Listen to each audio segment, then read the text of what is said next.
ನಿಮ್ಮ ಅಂಗದ ಮೇಲೆ ಲಿಂಗವನ್ನು ಧರಿಸಿ ಪೂಜೆ ಮಾಡಬೇಕೇ ಹೊರತಾಗಿ ಬೇರೆ ಏನನ್ನು ಪೂಜೆ ಮಾಡುವ ಅವಶ್ಯಕತೆ ಇಲ್ಲ. ನಮ್ಮ ದೇವರ ಗೂಡುಗಳನ್ನು ನೋಡಿದರೆ ಅದು ಒಂದು ಮ್ಯೂಸಿಯಂ ಆಗಿರುತ್ತೆ.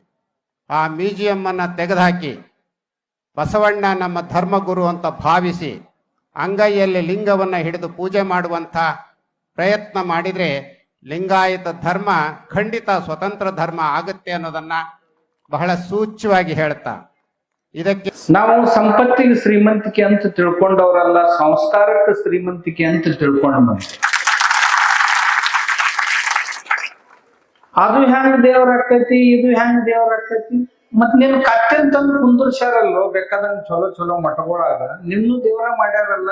ದೇವ್ರ ಮಾಡಿದವ್ರು ಯಾರ ದೇವ್ರಲ್ಲ, ಈ ಮುಂದ್ ಕುಂತ ದೇವ್ರ, ಇವ್ರನ್ನ ದೇವ್ರ ಮಾಡಿದವ್ರು ನಮ್ಮನ್ನೆಲ್ಲ. ನಾವೊಂದ್ ದಿವ್ಸ ನಮಸ್ಕಾರ ಮಾಡಿದೆ ಭಕ್ತರಿಗೆ. ಭಕ್ತರಿಗೆ ಯಾಕೆ ಮಾಡ್ತೀರಿ ಅಂದ್ರು. ಅಲ್ಲಿ ನಮ್ಮನ್ನ ದೇವ್ರ ಮಾಡಿದವ್ರ ಅವ್ರ ಮತ್ತೆ ಅವ್ರಿಗೆ ಮಾಡ್ಲಿಲ್ಲ ಅಂದ್ರೆ ಯಾರಿಗೆ ಮಾಡುದು ಅಂದ. ನಮ್ಮನ್ನ ದೇವ್ರ ಮಾಡಿ ಪೀಠದ ಮ್ಯಾಗ ಕುಂದರ್ಸಿ ಉದ್ದಕ್ಕ ಅಡ್ಡಕ್ಕ ಬಿದ್ದು ಪಾದ ತೊಳ್ಕೊಂಡ್ ಕುಡಿಯೋರು ಅಂದ್ರ ಅವ್ರು ಎಷ್ಟು ದೊಡ್ಡ ಮನುಷ್ಯನವ್ರು ಇರ್ಬೇಡ, ಅವ್ರಕ್ಕಿಂತ ದೊಡ್ಡ ದೇವ್ರು ಯಾವ್ದು.